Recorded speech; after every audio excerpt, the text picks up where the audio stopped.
The Marrow plantation had a secret that was never meant to be known in 1853. On the darkest edge of the Louisiana bayou, a quiet, rain-soaked boy who looked like he had come straight from the swamp brought the summons to St. Martinville on a Tuesday. Dr. Etienne Broussard, a scientist who had left the refined city of New Orleans for the wilds of the Atchafalaya, opened the parchment. The note was short and written in a fancy, spidery script. It said, "My daughters need a doctor. Discretion is very important. Payment will be full." It was signed August Marrow. The name hung in the air like a disease. Marrow. The parish only whispered about him. He was a very rich old Creole man who had cut his family off from the rest of the world decades before and built a kingdom called Bel Ombre, the beautiful shadow, in the cypress swamp. He was a ghost, a rumor of total power. Some people thought he was crazy and obsessed with keeping his bloodline pure. Some people said he was a hermit who was sad about his wife who had died a long time ago. But the boy at the door, whose eyes were dark, made it seem like something much worse was going on. Broussard packed his bag because he had to keep his promise, no matter how scared he was. He felt a cold, twisting anxiety that had nothing to do with the upcoming flu season. He was a man of reason, scalpels, and quinine, but as he followed the boy to the water's edge, he felt like he was leaving the real world and entering a part of history that God himself had refused to write. The swamp was waiting, and it didn't care if you were good or bad. It wasn't a ride to Bel Ombre. It was a descent. They got off the horse path and took a pirogue through a maze of black water and hanging moss that looked like it was meant to keep people away. The air became thick, metallic, and disturbingly still. There were no birds singing, just the sound of water dripping and heavy bodies sliding under the surface. Dr. Broussard, who had treated cholera in the slums and knife wounds on the levees, had never felt so alone. The swamp was more than just a wild place. It was a fortress. It was a living, breathing wall of green that Marrow had grown, just like he had grown his sugar cane. Broussard felt his connection to St. Martinville, the law, and reason getting weaker with every turn through the cypress knees. You didn't just happen to find this place. Someone brought you here. The boy pointed after 3 hours. A shape appeared in the fog, a house that was too big for such an empty place, rising above the water. The mansion had big columns and looked like a skeleton rising from the mud because the white paint was peeling and the gardens were full of weeds. This was Bel Ombre, the beautiful shadow. When they got to the dock, the house was so quiet that it was scarier than any scream. It was empty, like a vacuum, and Broussard felt a shiver of medical certainty that he wasn't here to heal an illness. He was here to see a sign. August Marrow saw him on the rotting porch. He wasn't the reclusive, hunched-over person Broussard had thought he was. He was tall, thin, and had a terrible, stiff posture. He wore the clothes of a planter from 30 years ago. They were clean, but out of style, like a portrait that had been stuck in time. His eyes were the most disturbing thing about him. They were pale, smart, and completely devoid of warmth. They were the eyes of a man who hadn't seen anyone like him in decades, and had either forgotten about it or just didn't care. "Dr. Broussard," Marrow said in a soft, educated, cultured whisper that made it clear he was in charge. "You honor my solitude." He didn't shake hands.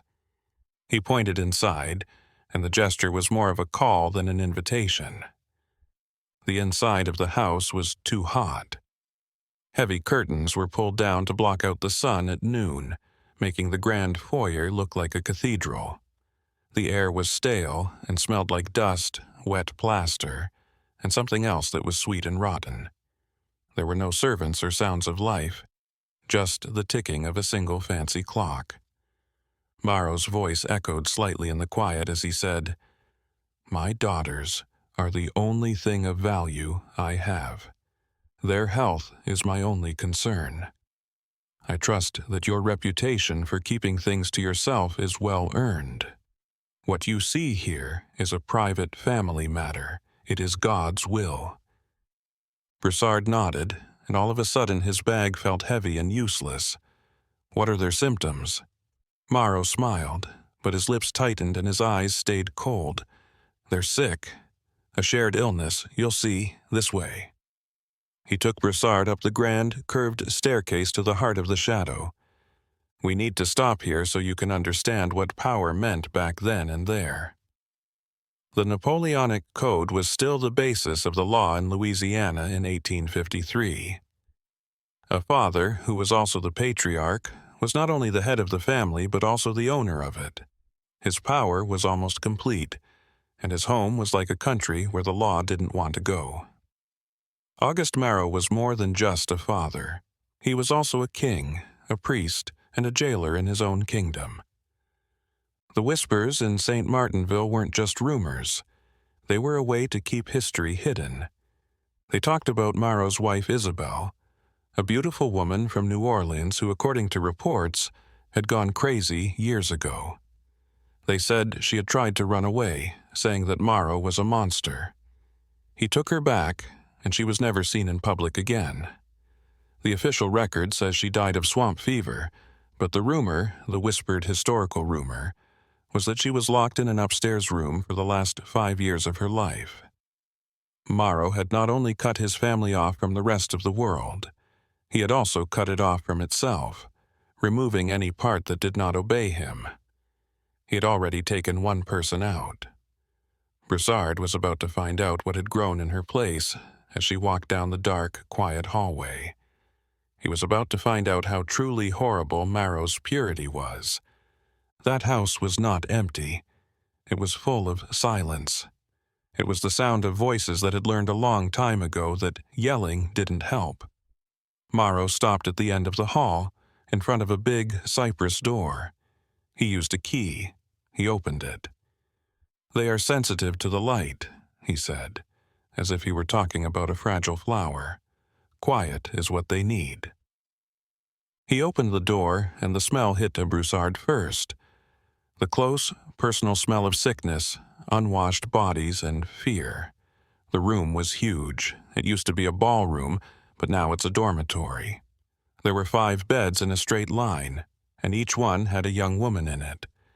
The Marrow daughters were Eleanor, the oldest, who was probably 20, Celeste, Deline, Marguerite, and Amélie, the youngest, who couldn't have been more than 15. They were pale and otherworldly, with the same fine-boned features and dark hair as their father. They looked like a set of beautiful porcelain dolls that had been broken. They were all sitting up and staring at the door, their eyes wide with fear that they all felt. Broussard saw that they were all the same in one terrifying way. All 5 of them, from the oldest to the youngest, Amélie, were clearly pregnant. Broussard's medical mind went blank. His bag slipped from his hands and hit the wooden floor with a soft thud. "God," he said softly. August Marrow stood behind him, and his presence felt like a heavy weight. "God," Marrow whispered back, "has everything to do with this. Look at them, doctor. Make sure the bloodline is strong. What does a scientist do when they come across something that can't be done?"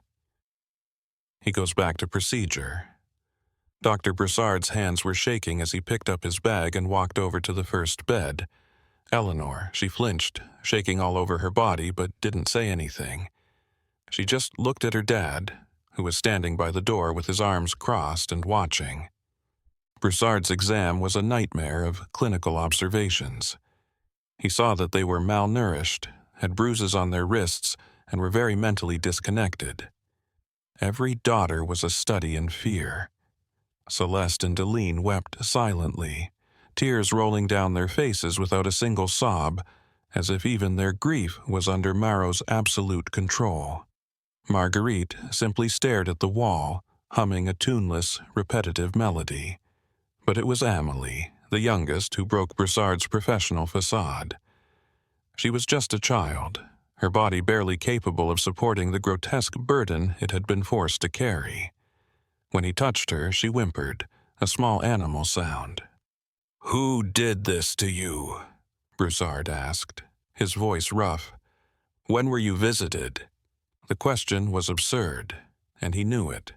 They had no visitors. The swamp was a wall, the house was a prison. The 5 daughters stared at their dad. They looked at the floor. They looked at nothing. They said nothing. The silence itself was the confession. The silence was the accusation. Broussard stood, his heart hammering with a mixture of rage and nausea. He turned to Morrow. "These girls, they are all blessed," Morrow interrupted, his voice smooth, serene. "The Lord provides. I asked you to check their health, doctor, not to question their father." Morrow led Broussard downstairs to the study, a dark, book-lined room that smelled of old leather and brandy. He poured 2 glasses, though Broussard did not touch his. Morrow started by saying, "You are a man of the world, doctor," as he walked back and forth in front of a cold fireplace. "You see this as a crime. I see it as a need." He wasn't crazy. That was the scary part. He was calm, logical, and like a professor. He was a man telling a truth that shouldn't be told. "I brought my family here to keep them safe from a world that corrupts, a world of filth, weak blood, and weak faith. I built this place, this sanctuary, to keep my line pure." Broussard was honest when he spoke. "Your actions are not pure. They are an abomination and a crime." Morrow actually smiled. "Crime? Whose law? Sheriff Thibodeau? The law of mongrels in Baton Rouge? No, doctor. There is only one law here, God's, and I am his steward. When my wife proved unsuitable, when she tried to pollute my daughters with ideas of the outside world, I removed her, and when my daughters came of age, I knew that no man was worthy of them. No blood was pure enough except my own." He had convinced himself that this was not a violation, but a holy act. He wasn't just their father. He believed he was their God, the sole creator in a dark, humid Eden of his own making. He had made a mental prison so perfect that he had locked himself inside its logic. Morrow's voice got lower as he said, "You will not tell anyone about this. You are a physician. You have an oath of confidentiality." Broussard didn't say anything. He gathered his things. He gave the girls laudanum for their anxiety, even though he knew it wouldn't work at all. He took the payment, a heavy bag of gold coins, because saying no would have been an accusation, and he wasn't sure he would live if he left the property. The journey back was a blur. The black water and the moss that hung down all looked different. It was no longer a natural barrier, it was now a partner in crime. The wall was part of a dungeon. He locked the door to his small house in St. Martinville when he finally got there. He didn't go to sleep, he didn't eat. He sat down in his office and opened his medical journal. He was a scientist, but science didn't have any words for what he had seen. He wrote, his hand shaking with rage that made his writing almost unreadable. August 21st, 1853. I haven't seen an illness today. I've seen a damned monarchy. I've seen a man who calls himself a god and his 5 daughters as his sacrificial wives. I've seen the face of a madness so patient and logical that I fear it more than any fever. The law can't reach him. The swamp protects him. I write this because I may be the only person outside of that house who knows the truth, and I don't know what to do with it." He then added a chilling, real-world quote he'd read from a legal scholar. "Where the law ends, the monster's territory begins. Today, I found its capital." The next morning, Dr. Broussard, who was angry about the situation, did the only thing that made sense. He went to the police. Sheriff Thibodeau was more of a politician than a lawman. His job was mostly to deal with stray cows and fights between drunks on the levee. He listened to Broussard's story, and with each detail, his face got paler. After the story was over, he looked at the doctor for a long time. "Doctor," Thibodeau finally said, spreading his hands, "I believe you. A man would have to be crazy to make up such a story. But I can't help you." Broussard couldn't believe it. "What do you mean you can't help? We're talking about 5 women being locked up and raped on purpose." "No," Thibodeau said, shaking his head. "You're talking about Auguste Marot and the Code Napoleon. In Louisiana, a man's home is his domain. His daughters are legally his property until they get married. He has rights that other states don't recognize," the sheriff said, leaning forward and lowering his voice. "Do you have any idea how much power that man has? He owns the bank and the land the courthouse is on. You are a tenant on his land and you don't even know it. If I ride out there, he will deny it. The girls will be too scared to talk, and I will be ruined. And you, doctor, you will just disappear into the swamp. I'm sorry, but this is a private matter." Broussard left the sheriff's office with the gold coins from Marot in his pocket, which felt like hot coals. The law didn't work. He turned to God in his time of need. He found Père François in the little garden behind the Catholic church. The priest was an old man with a face that looked like a map of the sun and worry. He also paid attention. He didn't seem surprised, unlike the sheriff. He just nodded, and his eyes were sad. The priest said, "Yes," in a low voice. "We have known, or we have feared. We have not seen the Marot daughters at Mass since their mother's death. August, he excommunicated us." The priest looked up, his gaze distant. "Doctor, I tried. Years ago, when I heard the rumors about his wife, Isabel, I rode out there. He met me on the porch with a shotgun and told me his house was its own parish and he was its only priest. He is a heretic and a monster, but I can't get to him. The church has no power where it is not welcome. He has built a wall of water and sin, and I don't have a boat strong enough to cross it." Broussard felt like all of his hope was gone. The law was involved. The church had no power. "What is left?" Broussard asked. Père François crossed himself and looked towards the dark line of trees that marked the start of Marot's kingdom.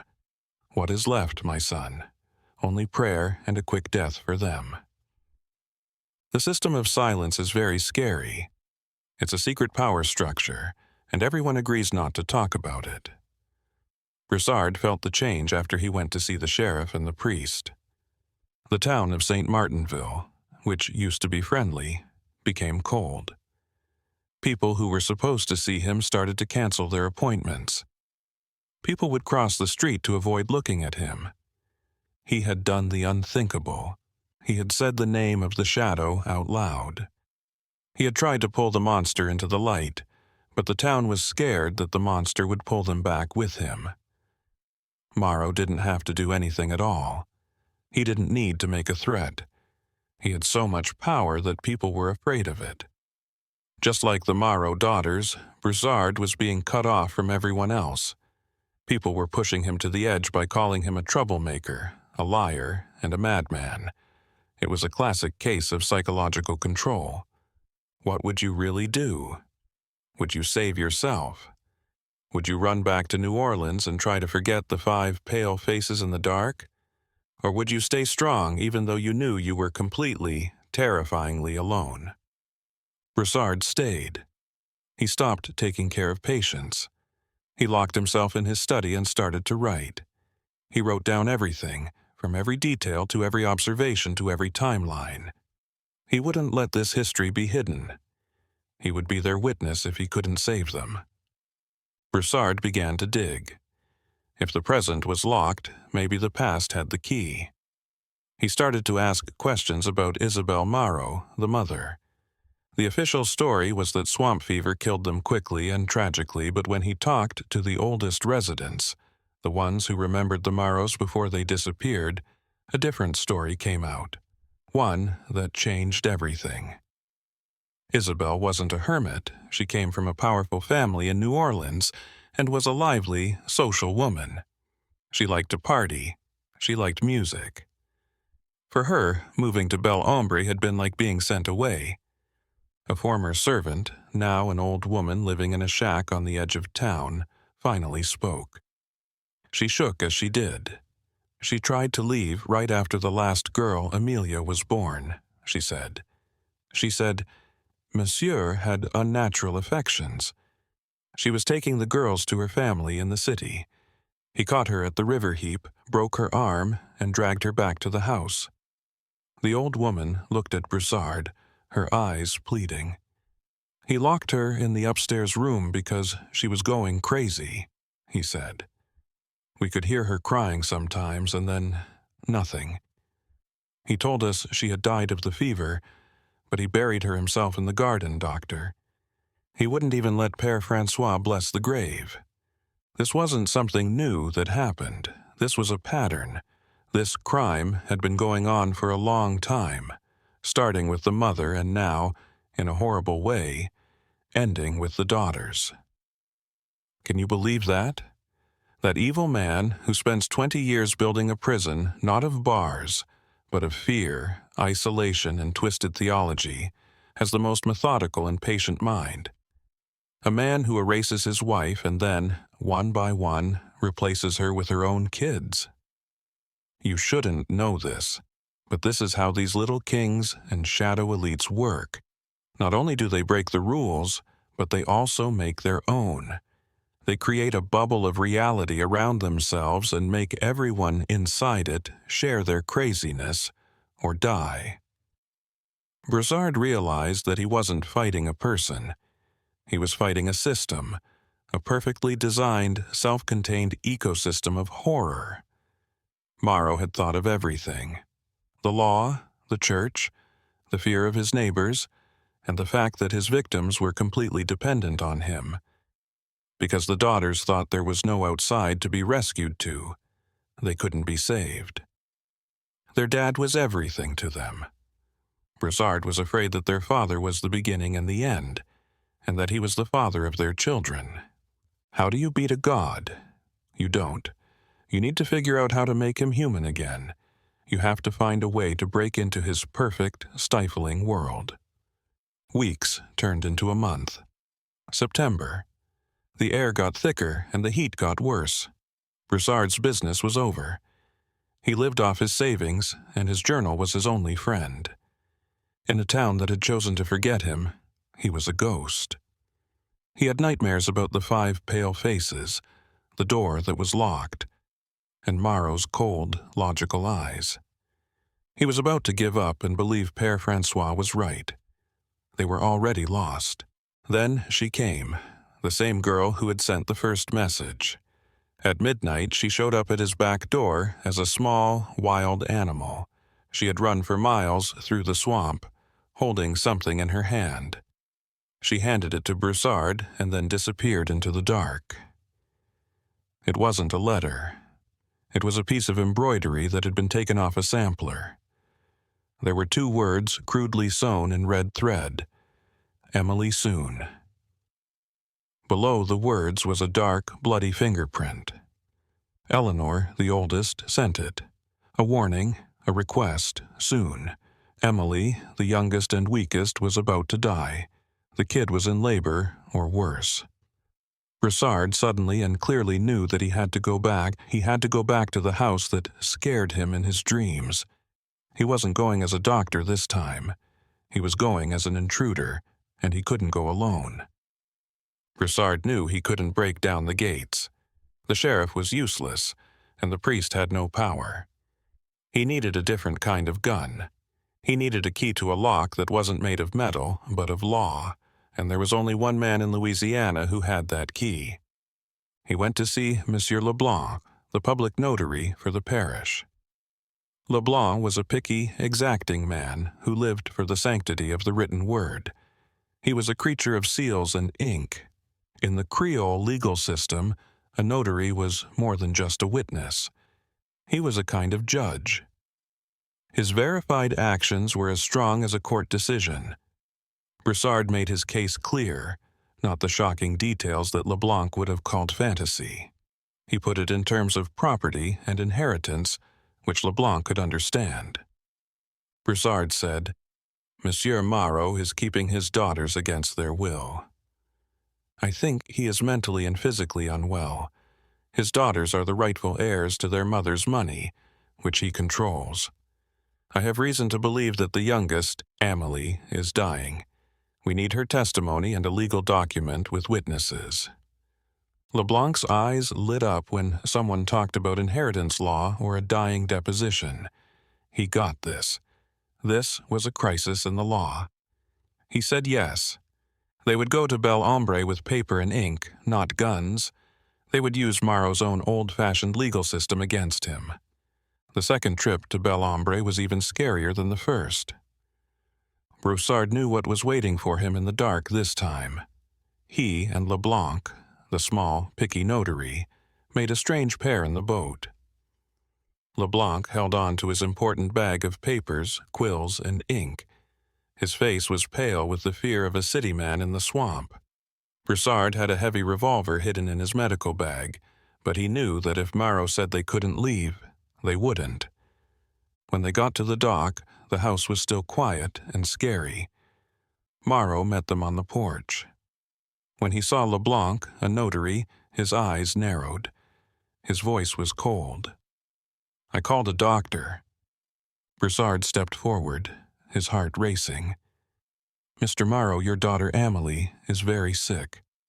I came back because I was afraid of this. She is dying, she wants to make peace, and Mr. Leblanc is here to write down her last will and testament." Broussard held his breath. He was counting on Marot's greed and his obsession with the law and his legacy. If Amélie died, her part of the inheritance. Marot's eyes, which were cold, flickered. He wanted to be in charge of everything, even after he died. He nodded after a long, painful silence. "Okay, a dying declaration is fine, but hurry up. I don't like having strangers in my house." He had taken the bait. The trap was ready. Marot led them up the dark stairs where their footsteps echoed in the silence that was like a tomb. He opened the door. The smell was worse, the sweet, clawing smell of septicemia. The room was darker than before, and it took Broussard's eyes a moment to get used to it. The four older sisters were huddled together in a corner, rocking back and forth and saying a low, desperate prayer. Their faces were wet with tears and sweat, like a Greek tragedy chorus. Amélie was on the fifth bed. Her small body was shaking under the sheets, and she was sweating like crazy. She was in the last painful stages of aseptic, premature labor. As Broussard had thought, she was dying. "Mr. Leblanc," Broussard said in a loud, formal voice, "if you would be so kind as to get your papers ready." He hurried to Amelie's side and opened his bag. He had to keep her from dying. He had to keep her awake long enough. Marot stood in the doorway with an expressionless face, waiting for the legalities to end so that his world could be sealed again. Leblanc was horrified, but he was a professional. His hand shook a little as he dipped his quill in ink. He started with "Mademoiselle," and his formal voice cut through the fear.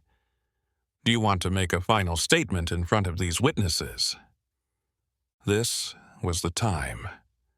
The whole desperate plan depended on a 15-year-old girl who was dying and had never been free. Amelie's eyes, which were cloudy with fever, opened a little. She saw Broussard. She saw the man with the paper who was acting weird. She saw her father standing in the doorway, a shadow blocking out the light. She was very scared. Her lips moved, but there was no sound. "Amélie," Broussard said softly as he took her hand, "it's okay. You're safe. You have to tell the truth for your sisters. Speak the truth," he begged her. August Morrow stepped into the room. He said in a low growl, "She has nothing to say." "She is crazy. Let her rest, doctor, and let her sign the papers for the inheritance." But something in Broussard's plea had gotten through. Emily looked past her dad and saw Eleanor, Celeste, Deline, and Marguerite huddled in the corner. She saw the nightmare they all had, and in that last moment, the years of mental control came crashing down. She felt a different, final strength inside her. She looked at the notary with fiery eyes. "Mr. LeBlanc," she said in a dry, raspy voice. LeBlanc moved closer. "Yes, mademoiselle?" Emily took a deep breath. "I say that my father, August Morrow, is the father. He did this. He did this to all of us." The words hung in the air. A dying declaration. A formal, legal accusation made in front of witnesses. It sounded like the end of the world. There was complete silence for a moment. Then August Morrow let out a roar. It wasn't a sound made by a person. It was the sound of pure primal rage, like a god whose creation had just spit in his face. He lunged not at Amélie, but at LeBlanc, the paper that could ruin him. But Broussard was prepared. He threw his heavy medical bag at Morrow, hitting him in the chest and making him stagger back. "Get it!" Broussard yelled. "Get the paper and go!" LeBlanc ran out of the room, clutching the wet, important paper. Broussard tried to follow, but Morrow got better. The tall, thin man grabbed Broussard with fingers that felt like steel talons. They hit the wall hard. Morrow was crazy. His cold mask broke, showing the crazy monster underneath. "You've ruined everything," he yelled, spitting on Broussard's face. "You have made my house dirty." Broussard pulled the revolver out of his coat as he fought for his life. He didn't shoot. He wasn't able to. He pushed the heavy barrel into Morrow's face, pushing it against his teeth. Broussard said, "It's over, August. The law is coming." Morrow stopped moving. Seeing the gun and hearing about the law seemed to bring him back to his cold, logical mind. He let go of his grip very slowly, very slowly. Broussard backed out of the room, never lowering the gun, and slammed the heavy door shut, locking it from the outside. He left Morrow stuck in the prison he had built. Less than an hour later, Emily Morrow died, and her child died with her. But her words had gotten away. Broussard and LeBlanc kept going. They took the pirogue and paddled until their arms burned, not stopping until they saw the lights of St. Martinville. LeBlanc, his clothes covered in mud and ink, was a changed man. The fussy notary had been baptized in horror. He went straight to the courthouse, woke the judge, and presented the deposition. It was undeniable. A witnessed dying declaration, a formal accusation of murder and incest recorded by an officer of the court.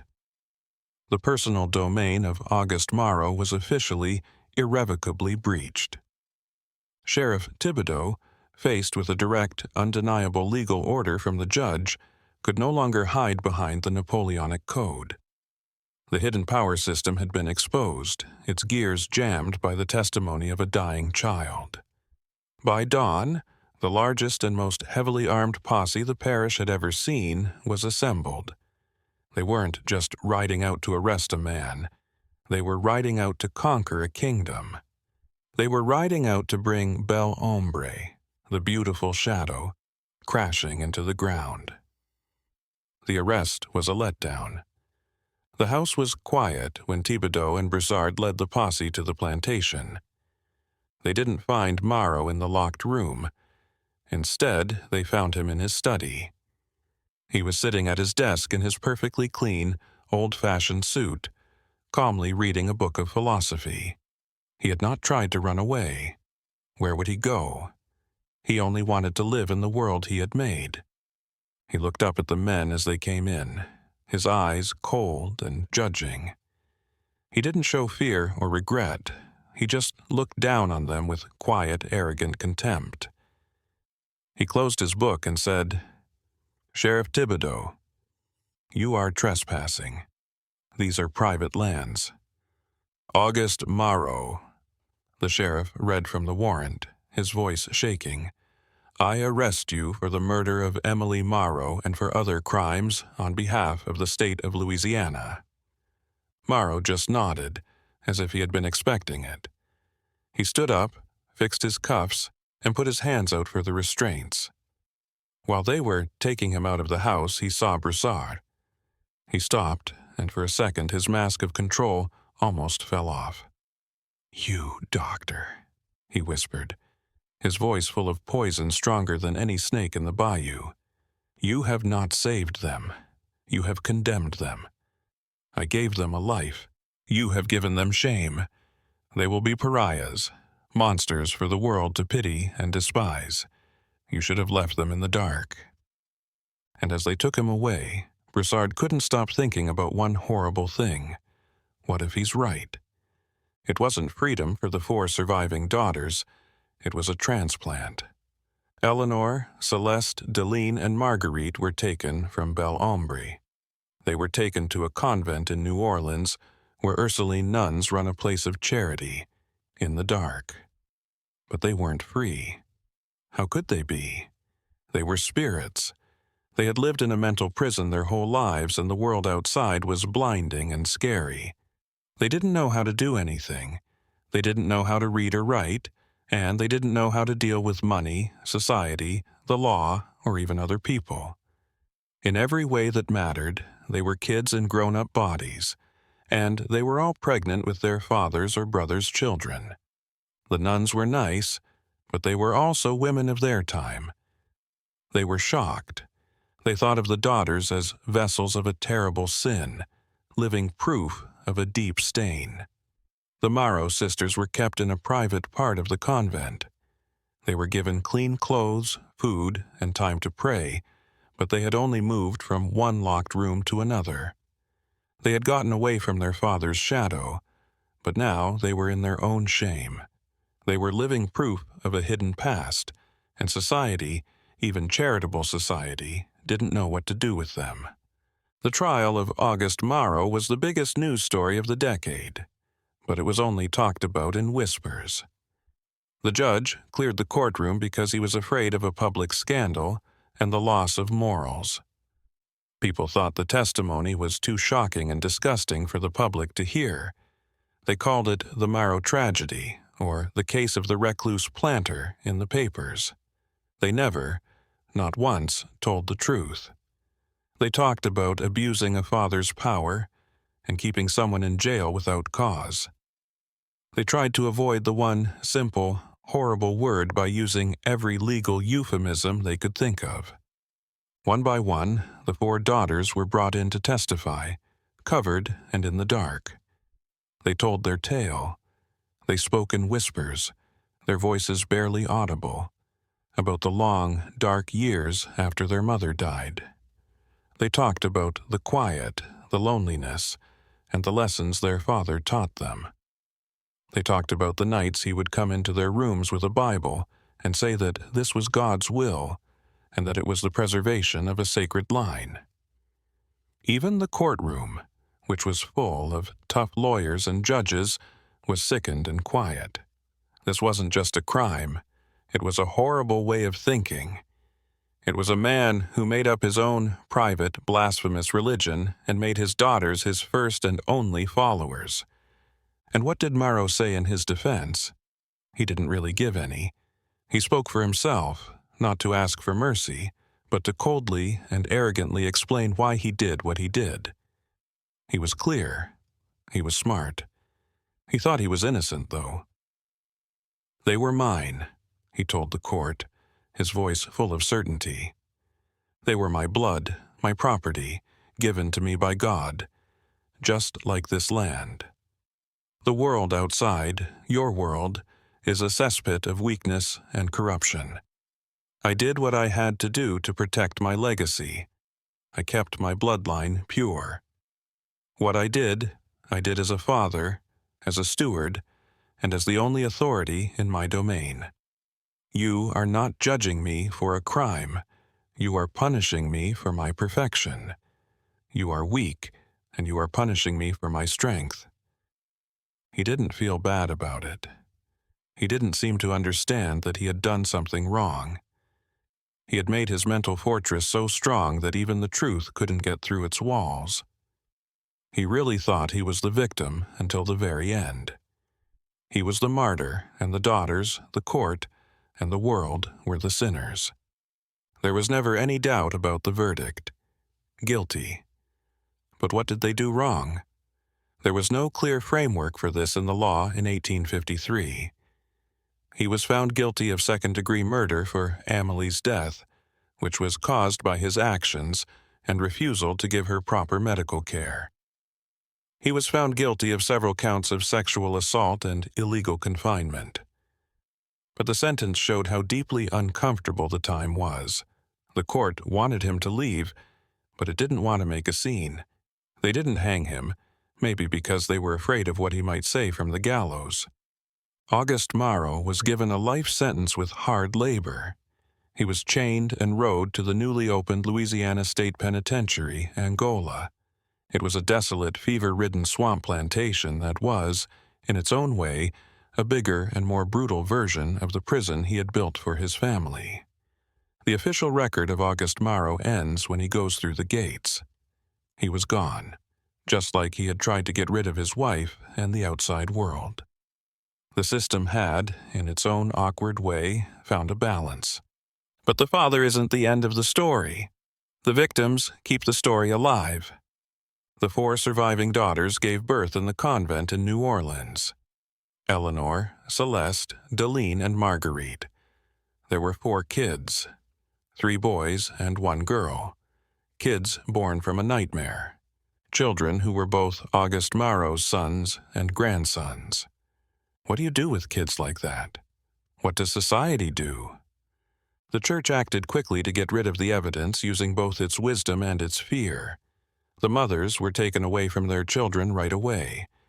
They were called foundlings in the city records, which means they were orphans with no name or past. They were given new names and sent to live with families in other states, like Texas and Missouri, who had no idea where they came from. Morrow's pure bloodline didn't end. It spread out. It was kept a secret, planted in families that didn't know about it, and it was a history that was waiting to come out. The Morrow daughters never saw their kids again. The nuns told them it was the last thing they had to do to show they were sorry. Their last punishment that had to happen. What about the sisters? What happened to the 4 people who lived? They stayed in the convent the whole time. They weren't able to. They couldn't deal with the world outside. They could either join the order, make vows, and spend their lives serving God, or they could live in the lay sisters' wing as permanent residents and do charity work. They picked the second one.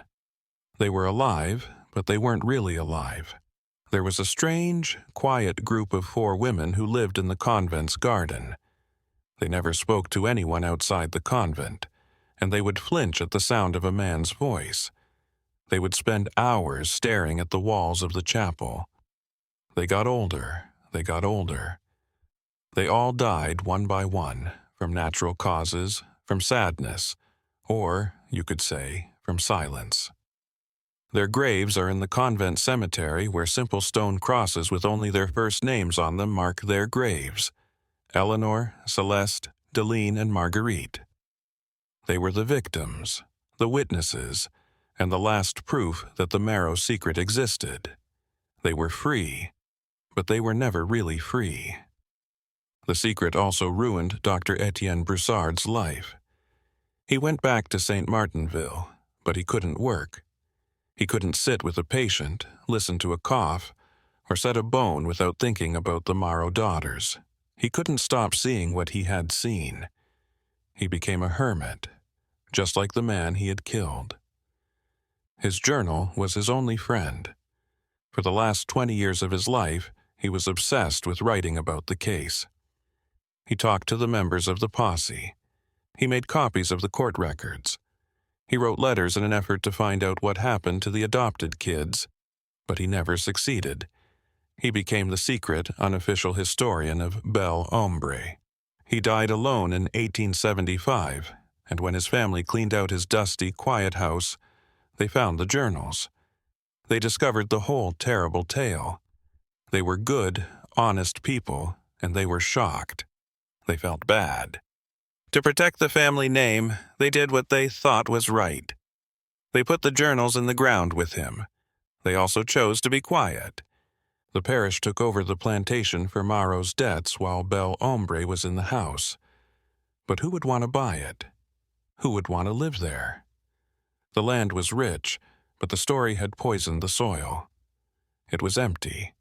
The swamp, the big green friend, started to do its work of reclaiming. The vines broke the verandas. The cellars were flooded with black water. The roof fell in, leaving the ballroom and prison open to the sky. People who lived there, like fishermen and trappers, would tell stories. They said that on hot, still nights you could hear singing, a low, tuneless hum, like the sound Marguerite made when she was staring at the wall. People said the house was haunted, but it wasn't by ghosts. It was by people who were still alive. The truth haunted it. A huge fire started by lightning finally burned up what was left in 1886. The pretty shadow burned to the waterline, and the swamp covered it up. There is nothing left today, no stone, no marker. Official history had successfully erased the crime scene. So how do we know this story? How do we know that the daughters were silenced? The doctor's journal was buried, the house was destroyed, and the children were lost. Because of Monsieur Leblanc, the picky and exact notary. He was a lawyer, and he was very passionate about the record. He had written down Amelie's last words, and after the trial, he took his private notes, which included a detailed, horrified account of what happened that night at Bel Ombre, and did what a notary does. He verified it. He put his name on it. He closed it. He didn't file it with the public court, though. Instead, he put it in the St. Martin Parish notarial records' deep, vast, climate-controlled archives. It wasn't a court case. It was a private thing. And there it sat for more than 100 years, an explosive truth hidden in a mountain of marriage contracts and land sales. A researcher found it in 1994. It was a forbidden truth kept safe not by a hero, but by a clerk who thought everything should be written down. You're not just watching this. You're becoming a part of it if you've made it this far. You walked into that room. You heard Emily's soft voice. You are now a witness, just like Broussard and Leblanc were. You know this history now, so it is no longer hidden. You're not supposed to know this, but this kind of darkness grows when we all agree to look the other way. It relies on our wish to believe that things like this don't happen. The Maro case is more than just a story about one monster. It's about the quiet that lets monsters rule. It's about how the law protects the strong and how social fear keeps the weak in jail. Say, the truth bleeds through in the comments below to show that you know what everyone, including history, the parish, and the neighbors, tried to hide.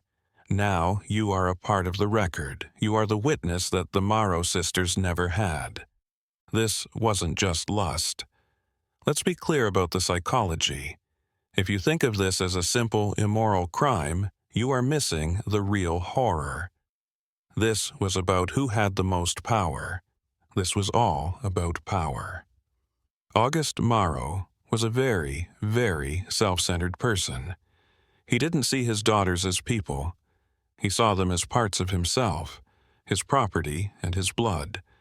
By getting them pregnant, he was reaching a terrible religious goal. He was creating a perfect closed loop. He was the father and the grandfather. He was the Alpha and the Omega. He was creating a new human race in his own image, born only of him. He was trying to erase the mother, to erase woman from the act of creation. reducing his daughters to simple, passive vessels for his legacy. It was the ultimate expression of ownership. He didn't just want to own their lives, he wanted to own their biology. He wanted to own their very line, ensuring that nothing of the outside, impure world could ever touch it. In his mind, it was the only logical and perfect answer. And what about that bloodline? The children who were adopted out, the 3 boys and 1 girl, scattered to the winds in 1854. They grew up. They married. They had children of their own. They never knew their true origin. They never knew the story of Bel Ombre, of the swamp, of the grandfather who was also their father. That blood, that legacy of trauma and terrible arrogant strength, it's still out there. It's walking among us. How many descendants are there now? Dozens? Hundreds? Do they feel it? Do they feel that shadow, that pull toward isolation, that hint of cold, rational madness?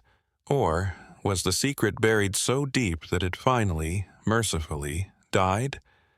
The Morrow case shows us that erased evidence is rarely truly erased. It just hides, it festers, it waits. The psychological horror of Bel Ombre isn't just that it happened. It's that in a biological sense it never ended. The past is never, ever truly past. This case was never just about one monster in the end. It was about the system that made his cage and gave him the key. The real horror of Bel Ombre is that the outside world is involved. The Napoleonic Code, which defined women as property, was the law that protected Morrow. The swamp's power cut off all ways to escape, which is what made social isolation so scary. It's the fear of fear, the neighbors in St. Martinville who knew and whispered but did nothing because they were afraid of Morrow's power. August Morrow was not an exception. He was the last, logical, and horrible result of a system that was already in place. He was a dark figure that society had agreed to ignore, thriving in a shadow that everyone had helped to create. He was a terrible look into the darkness that lives inside civilization itself. He just went a step further. This leads us to the last scary question. LeBlanc, the notary, kept Emily's testimony. Even though the court records were sealed, they kept the sisters' stories. But was everything really shown? Did the 4 scared, broken women who were testifying while in a state of deep trauma tell the whole story? What other secrets were still hidden in that house? What really happened to the body of Isabel Morrow? What else did Morrow do to make his perfect, isolated kingdom better? There is no sound on the record. The house is no longer there. The witnesses are gone. We only have the piece, which is like the tip of an iceberg of horror that a picky clerk kept.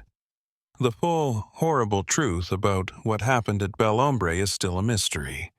It is still locked up, not in an archive, but in the dark, black, quiet water of the bayou, where it will stay forever. What do you think really went on in that house? Is it the monster himself, or the quiet, civilized world that let him live, that scares you the most? Please leave your thoughts below. If you think these hidden stories need to be told, please subscribe to The Sealed Room. Click the bell so you never miss another trip to the archives of the lost. We are the people history tried to forget, and there are still many secrets we need to find. There are a lot more rooms we need to open because some of history's darkest secrets are still around. They're still here with us.